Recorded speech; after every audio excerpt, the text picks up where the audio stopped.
Before its wavy ink lines decided the fates of spies in Hollywood movies, the lie detector was not born in a shadowy CIA basement, but in the daylight of an academic laboratory, driven by a question as philosophical as it was practical. Does deceit leave a physical trace, a ghost in the human machine? That hunt for a signal began long before the Cold War cast its long shadow in the minds of men obsessed with making truth a measurable quantity. The story often begins in the early 20th century with figures like the psychologist William Moulton Marston, who developed a systolic blood pressure test to detect deception. Marston, a complex and eccentric figure who would also later create the character of Wonder Woman and her lasso of truth, believed that a person's blood pressure would spike when they told a lie. At the same time, a brilliant police officer and criminologist in Berkeley, California, named John Larson, developed a far more sophisticated device. His machine, which he called the Polygraph, could simultaneously track and record blood pressure, heart rate, and respiration. Larson believed that deception caused an emotional conflict in the mind, and that this conflict would manifest itself in uncontrollable physiological changes. The first major test case for Larson's machine came in 1921. A man named William Hightower was a suspect in the murder of a priest in San Francisco. The evidence was thin, and the police were at a dead end. Larson hooked Hightower up to his polygraph. Throughout the interrogation, Hightower's physiological readings remained steady until he was asked about hiding the victim's pistol. At that moment, the machine's needles danced wildly across the paper. Based on this reaction, police searched and found the gun right where Hightower had hidden it. To the public, it was a miracle, the birth of a mind-reading machine. But to Larson, its own creator, the result brought a deep sense of unease. Larson, a man of principle, quickly recognized the danger of his invention. He saw how police departments across the country began to use his machine not as an investigative tool, but as a psychological bludgeon, a means of coercing confessions out of terrified suspects. He warned that the polygraph was not a lie detector. It didn't detect lies, it only detected emotional responses, fear, anxiety, surprise, which could be caused by guilt, but could just as easily be caused by the stress of an interrogation or the fear of being wrongly accused. He spent the rest of his life campaigning against the widespread and improper use of his invention, calling it a Frankenstein's monster. But the monster was out. One of Larson's protégés, Leonard Keeler, had a different vision. Keeler was not a skeptical scientist. He was a showman, an entrepreneur. He refined the polygraph's design, made it more compact and portable, and patented it.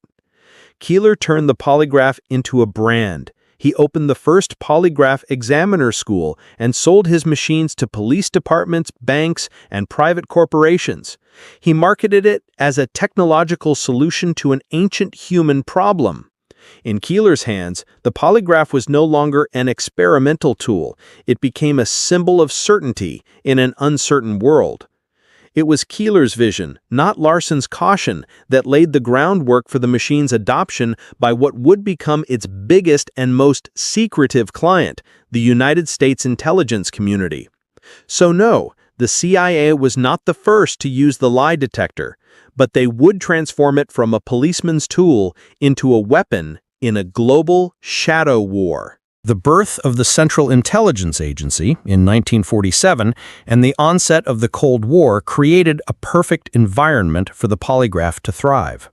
In this new world of intelligence, the enemy was no longer armies on a battlefield, but ghosts within one's own ranks, double agents, informants, traitors. The fear of Soviet penetration, fueled by cases like Aldrich Ames and the Rosenbergs, became a national obsession. In this world of paranoia, how could you trust anyone? The CIA needed a tool, a scientific method to peer into the souls of its officers and agents, to separate friend from foe. Keeler's polygraph, with its promise of measurable truth, seemed to be the answer.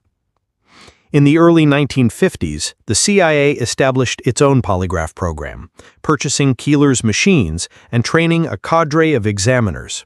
Initially, it was used cautiously, primarily for interrogating defectors or captured enemy agents. But very quickly, its scope expanded. It became an essential part of the hiring and security clearance process. Every applicant, from desk-bound analysts to field operatives, had to pass the polygraph to prove their loyalty. The machine became the gatekeeper to the secret world. But the CIA didn't just use the polygraph. They tried to perfect it. Declassified documents from the era reveal an extensive and, at times, almost bizarre research and development program. CIA scientists experimented with truth serum drugs like sodium pentothal, trying to combine chemical coercion with physiological monitoring. They studied hypnosis. They compiled complex question sets designed to provoke specific emotional reactions. They were trying to turn the inexact art of interrogation into a hard science. However, internal documents also reveal a deep and persistent schism within the agency itself. Many veteran intelligence officers, especially those in the field, scorned the polygraph. They believed it was a pseudo-scientific crutch, no substitute for human judgment, intuition, and old-fashioned spycraft. They feared the machine would produce more false positives, ruining the careers of loyal officers who were simply nervous under interrogation. This debate would come to a head with one of the most catastrophic intelligence failures in Cold War history. Aldrich Ames, a high-ranking CIA counterintelligence officer, began spying for the Soviet Union in 1985. For nearly a decade, he compromised almost every significant agent the U.S. had in the Soviet Union, leading to the execution of many of them. Throughout the entire duration of his treason, Ames passed 2 CIA polygraph examinations. The machine that was supposed to detect deception had completely failed to find the most high-level traitor in the agency's history. After Ames was caught in 1994, internal investigations revealed a disturbing truth. The polygraph examiners had actually noted deceptive reactions in Ames' tests, but their suspicions had been overruled by their superiors. CIA leadership had put more faith in the man they knew, a veteran officer they trusted, than in the wavy ink lines on their own machine's chart. The Ames case was a brutal exposure of the technology's limits. It proved exactly what its creator, John Larson, had feared 70 years prior, that the polygraph is not a truth detector, but a mirror that reflects the biases and expectations of its operators. Despite spectacular failures like the Aldrich Ames case, the polygraph has not only survived, but thrived within the American intelligence and law enforcement communities. Why? The answer probably lies less in its scientific accuracy and more in its psychological power. Even if it can't reliably detect lies, it is an incredibly effective interrogation prop. The mere act of being hooked up to the machine with its wires and sensors creates immense psychological pressure, often leading suspects to confess before the test even begins. It creates an illusion of certainty, a belief that the machine can see into the soul, making resistance seem futile. Today, the polygraph is inadmissible as evidence in most U.S. courtrooms, a legal acknowledgement of its scientific unreliability. The National Academy of Sciences conducted extensive studies and concluded that its accuracy in screening personnel, the very purpose for which the CIA uses it, is poor, not much better than the flip of a coin. And yet, it remains a mandatory part of the hiring process for the CIA, the FBI, and the NSA. The agencies argue that its value is not in the charts, but in the process. It deters unsuitable applicants, and it serves as a useful tool for eliciting admissions and information during the pre- and post-test interviews. The legacy of the lie detector is one of contradiction.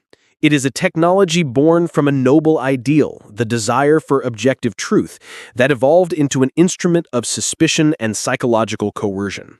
It represents a fundamental tension in our society between the desire for security and the respect for privacy and the presumption of innocence. Its story is not just about wires and ink, it's about people. It's about John Larson, the scientist who created a monster and spent his life trying to cage it. It's about Leonard Keeler, the entrepreneur who sold the world a promise of certainty. And it's about Aldrich Ames, the traitor who proved that the most sophisticated technology is no match for the complexities of human deception. So was the CIA the first to use the lie detector? No. But they made it an icon. They took a fringe criminological device and placed it at the very heart of the global struggle for power and secrets. In doing so, they elevated it to the status of a myth of a machine that can read the truth. Even when their own experts knew that the truth, like a lie, is often far more complicated than any ink line can ever draw. The device was never really a lie detector. It was perhaps always a test, not of the subject's honesty, but of the wisdom and the biases of those who dared to use it. Truth-seeking technology has come a long way, but the core questions remain. Can a machine ever truly see into the human heart? What place do you think technologies like the polygraph have in modern society? Share your thoughts in the comments, and if you're fascinated by the secret history of technology and intelligence, consider subscribing to explore more.